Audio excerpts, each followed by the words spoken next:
program was on football. We focused specifically on handballing and kicking. In terms of classification, both kicking and handballing are classified as gross motor skills, both requiring large muscle groups. Both skills are also discrete, having a distinct beginning and end to the action. Handballing and kicking would be closed skills when practicing the skill in a controlled environment. They can also be performed in an unpredictable environment such as a game, which would lead to them being classified as an open skill.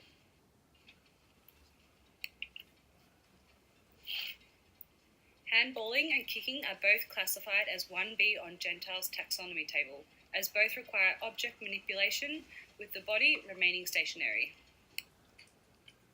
To measure the success of our training program, we will implement both quantitative and qualitative measures. This will assist coaches in establishing improvements made between pre- and post-tests. For quantitative, counting the number of successful handballs in the designated 1 by 1 metre square and scoring it out of 10 shots. Counting the number of successful kicks into the designated 2 by 2 metre square and scoring it out of the 10 kicks. For qualitative, analysing the technique from the coach, so quality and technique of the performed skill throughout the training program.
For our training program, we focused on Fitz and Posner's 3 stages of learning.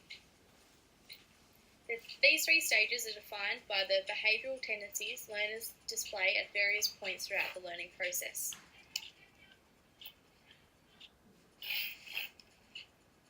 Week 1 was the cognitive instruction and demonstration phase. We introduced the new motor skill. The primary task is to develop an understanding of the movement required for this skill. It is expected that the learner will have many questions. The coach should give a clear verbal and visual instruction and demonstrations to facilitate the learner's progression through this stage. Positive reinforcement and keeping the learner engaged is vital during this first stage of learning. Hey guys, so some basic skills for handballing and AFL football is have it in your non-dominant hand with the point of the ball pointing at your fist. As you perform the skill, step forward, have your elbow at a 90-degree angle and your hand clenched like that. Make sure your thumb's on the outside and follow through and catch your fist.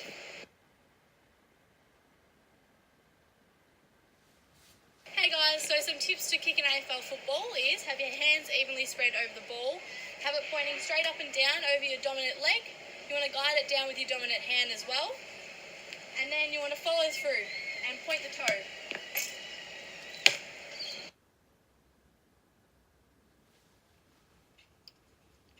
Weeks 2 of 3 of our training program, we concentrated on Fitz and Posner's associative stage. During this stage, improvement is characterized by refining the skill learnt in the cognitive stage.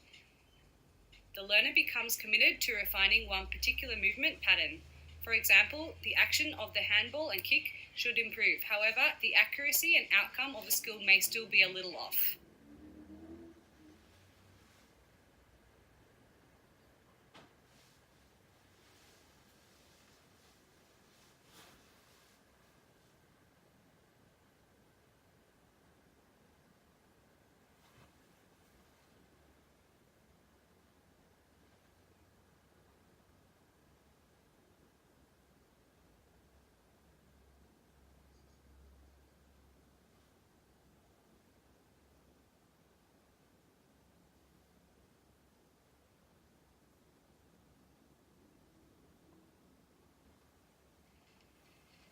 Week 4 of our training program was the autonomous stage. The learner's ability to time movement with external object improves. The amount of attention required to complete a skill set has become less as the skill has become more automatic. The learner becomes able to focus on the game environment and can now respond more effectively and accurately to external conditions. In this video, the learner aimed to hit each cone while handballing. For the kicking, the learner had to kick the ball between each cone. As you can see, the learner has reached the autonomous stage as they are able to perform the skill more accurately without making as many errors or having to think about the skill.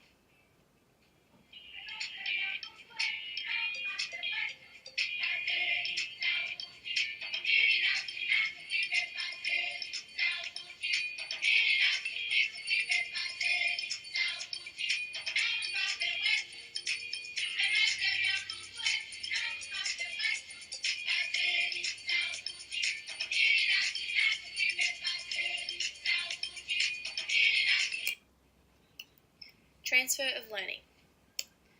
Positive transfer occurs when a learner's past experience with one skill facilitates learning a new skill or using a skill in a different context. For example, in this case, Ali has played ball sports before, so she possesses physical proficiency abilities such as gross body coordination and gross body equilibrium. Ali also has an understanding of perceptual motor abilities such as manual dexterity and aiming. Research shows that if a person has a positive transfer of an acquired movement skill, reaching the autonomous stage of a new developing skill will occur faster than those without positive transfer. Negative transfer occurs when a learner's past experience with one skill hinders or obstructs learning a new skill or performing a skill under novel conditions. For example, Ali has had experience with a round ball due to playing netball and basketball in the past. Because the football is oblong, this may slow the rate at which she learns basic concepts such as correct hand positioning, etc. Ali may also struggle with ensuring to handball the ball rather than just throwing it, which could draw attention away from other fundamental techniques. Ways to improve the learner can be goal setting, incentives, verbal feedback, and giving the learner choices. Also providing auditory motivation. A study done in 2009 by Smith and Ward looked at behavioural practices in soccer players. The results showed that when players were engaged and motivated, it took them half the time to learn a new skill. Another study done in 2015 by James T. looked at how audio feedback can improve dance skills. The results can also be shown in our study that audio feedback was a valuable way in learning the new skill of handballing and kicking.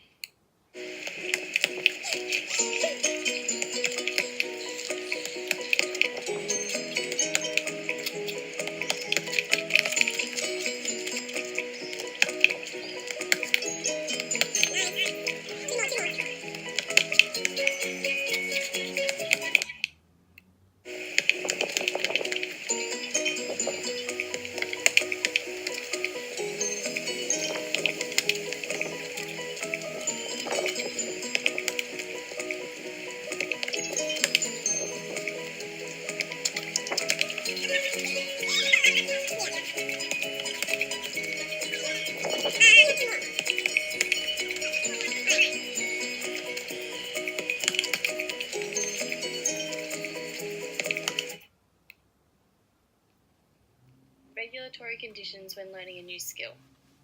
Regulatory conditions are conditions that can be changed, such as the size of the football, the size of the square target, and the distance away from the target. Non-regulatory conditions are those which cannot be changed, such as weather conditions and the current age and ability of the learner.